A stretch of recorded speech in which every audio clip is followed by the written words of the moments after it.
Hello दोस्तों, यदि आप हमारे चैनल से नए जुड़े हैं तो हमारे चैनल एवी लाइव को सब्सक्राइब जरूर करें और अपने दोस्तों में शेयर करें। नशे में धुत दो लड़के रॉकी और दानिश फ्रिज से बियर की बोतल निकालकर बाहर की तरफ बढ़ रहे थे। तभी हॉल में बैठी दो लड़कियां, जिनका नाम मीशा और पंखुड़ी था, उन्हें रोकते हुए कहा, बस करो गाइस, आज के लिए बहुत हो गया। अभी हम 2 दिन यहाँ हैं। दानिश नशे में धुत बोला, अरे कम ऑन यार, हम लोग एंजॉय करने आए हैं, आ जाओ एंजॉय करते हैं, आ जाओ आ जाओ। हमारा तो हो गया एंजॉय। हम दोनों अपने अपने कमरे में सोने के लिए जा रहे हैं। तुम लोगों का हो जाए तो आ जाना। दानिश और रॉकी नशे में झूमते हुए बाहर की तरफ बढ़े। दानिश और रॉकी जब बाहर आए तो उन्होंने देखा उनके दोस्त काव्या और रोहन दोनों गायब हैं। दानिश ने टेबल पर बियर की बोतल रखी और इधर उधर देखते हुए बोला, रोहन, काव्या, अरे कहाँ गए तुम दोनों यार? रॉकी मजाक करता हुआ बोला, लगता है दोनों क्वालिटी टाइम स्पेंड कर रहे हैं, क्यों?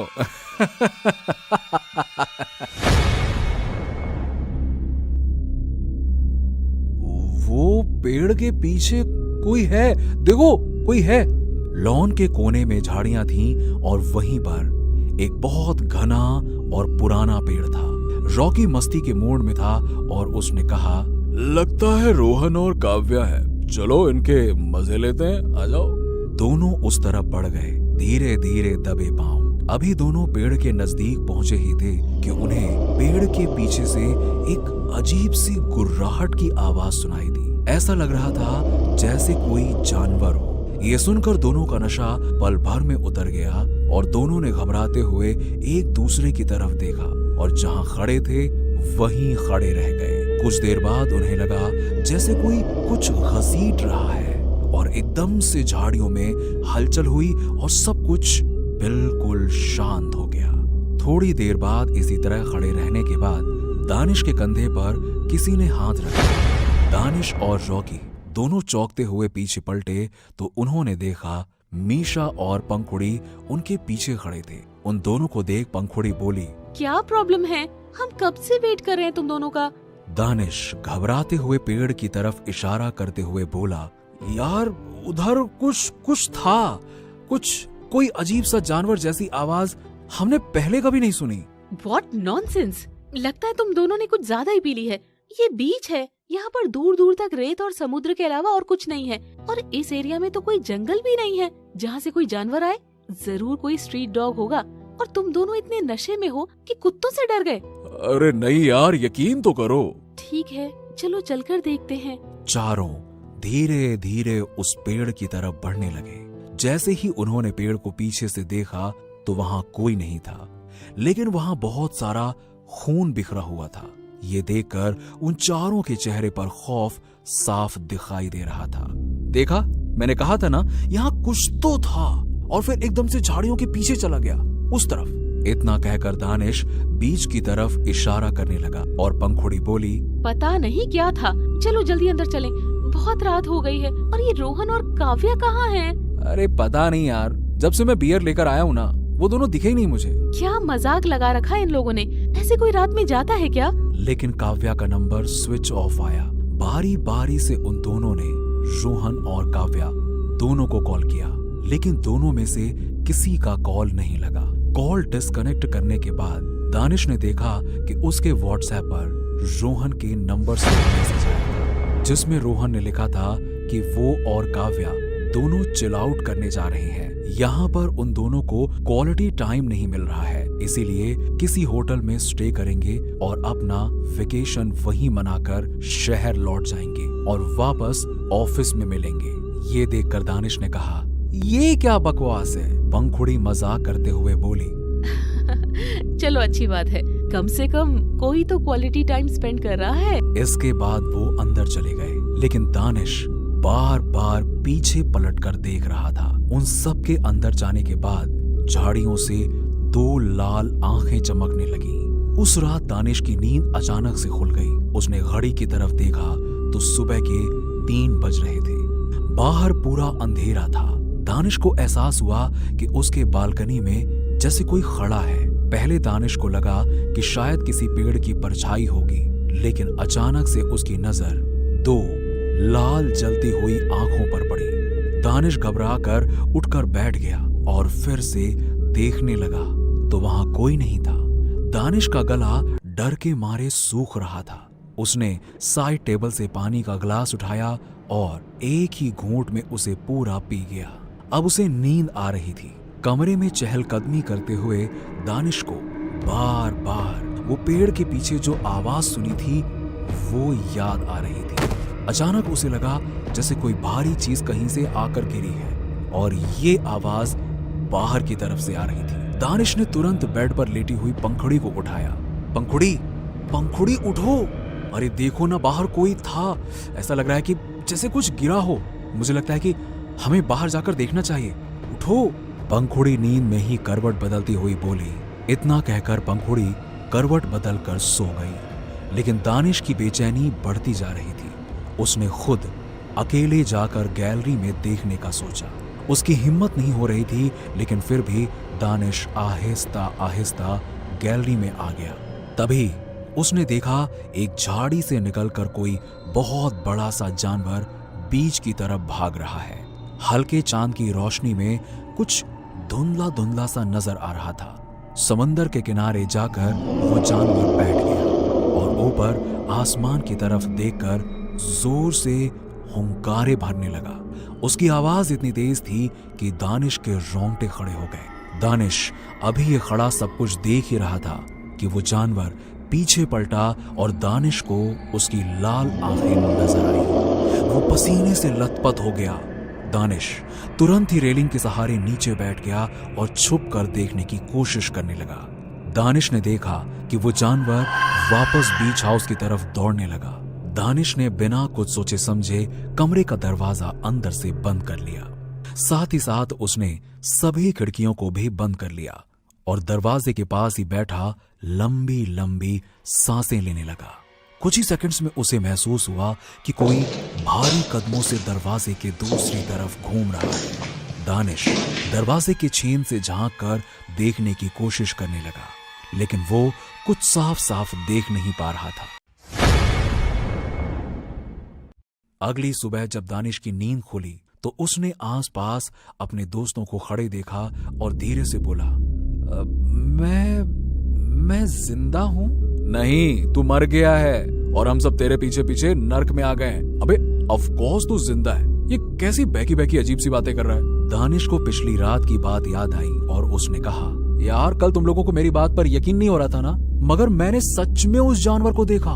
उसकी बड़ी बड़ी लाल आंखें, ये वही डरावना जानवर था। लेकिन मुझे एक बात समझ में नहीं आ रही कि उसने मुझे जान से क्यों नहीं मारा। दानिश की बात पर पंखुड़ी, मीशा और रॉकी हैरानी से एक दूसरे की तरफ देखने लगे और पंखुड़ी ने कहा, तुम अब तक वही बात कर रहे हो?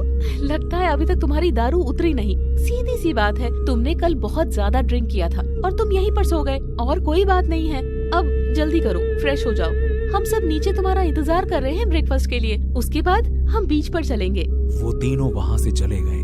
दानिश हैरानी से उठा और उसने गैलरी में निकल कर देखा तो उसे खिड़की के पास बियर की कुछ बोतलें टूटी हुई नजर आईं। लेकिन उसे हैरानी हो रही थी कि उसने जो कुछ भी देखा था, अगर वो सच था तो आखिर वो जानवर था क्या चीज।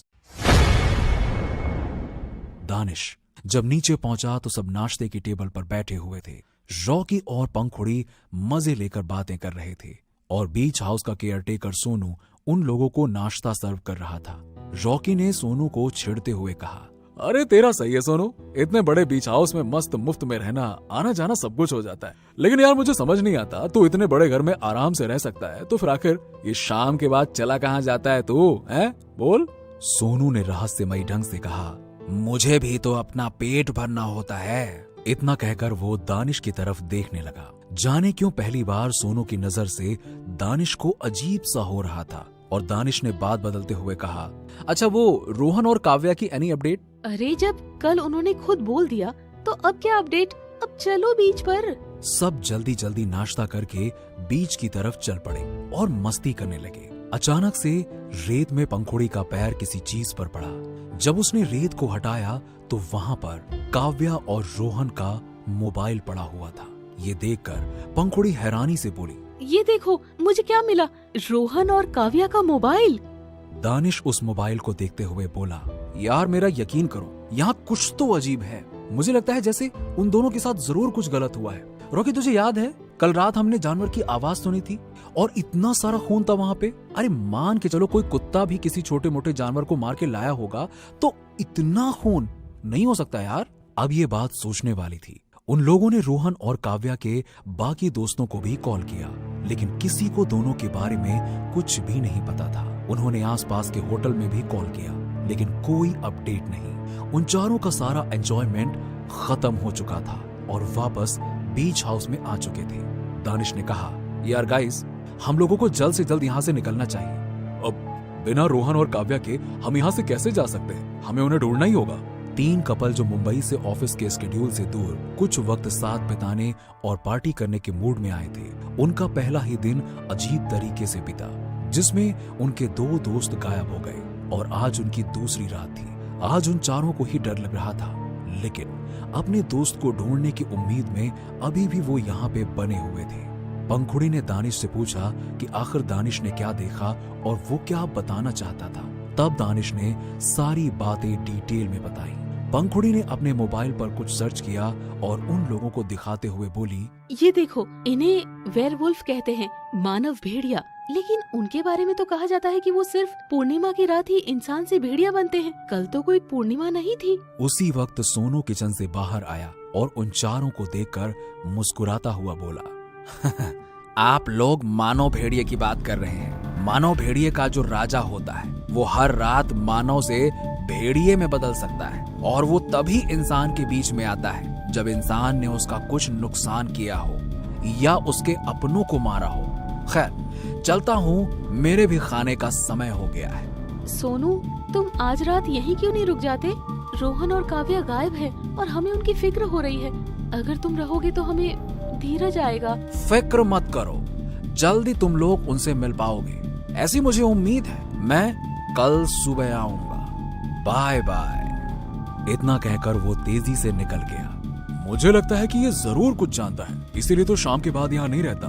रुको, मैं अभी से पकड़ कर लाता हूँ। रॉकी तेजी से सोनू के पीछे बाहर निकला और तब तक सोनू कहीं आंखों से ओझल हो चुका था। लॉन से बाहर निकलकर बीच की तरफ चारों तरफ सोनू को ढूंढने के बाद रॉकी वापस लौट रहा था कि झाड़ियों में सरसराहट हुई। रॉकी के कदम जहां थे वहीं पर थम गए। अचानक उसके कानों में धीरे से किसी के गुर्राने की आवाज आई। रॉकी पूरी जान लगाकर वहां से भागा, लेकिन ज्यादा दूर तक भाग नहीं पाया और रेत में उलझ कर गिर गया।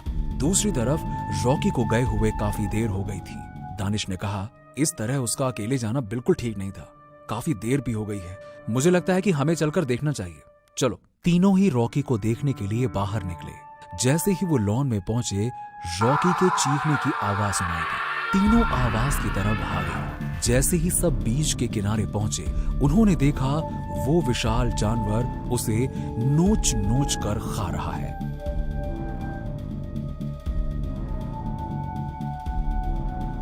ये सब देखकर मीशा जोर से चीख पड़ी और मीशा की चीख से भेड़िए की नजर इन तीनों पर पड़ गई। दानिश उन दोनों लड़कियों के साथ वापस से बीच हाउस की तरफ तेजी से भागा, लेकिन वो ज्यादा दूर तक नहीं भाग पाए।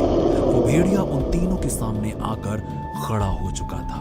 उसके नुकीले दांत, जिनसे अभी भी रॉकी का खून टपक रहा था, और उसकी आंखें दहकती हुई अंगारे की तरह लग रही थी। मीशा रोते हुए बोली, हमें जाने दो, हमने तुम्हारा क्या बिगाड़ा है? हम तो जानते भी नहीं थे कि यहाँ ऐसा कुछ है, वरना हम यहाँ कभी नहीं आते, हम यहाँ आते भी नहीं। पंखुड़ी ने जोर से चिल्लाते हुए कहा, मीशा, ये क्या कर रही हो तुम? उठो, भागो यहाँ से। लेकिन रॉकी के मौत को देखकर मीशा तो जैसे अपने होशो हवास खो चुकी थी। अचानक से उस जानवर ने मीशा की गर्दन पर वार किया और मीशा 1 सेकंड में ही जिंदा से मुर्दा में बदल गई।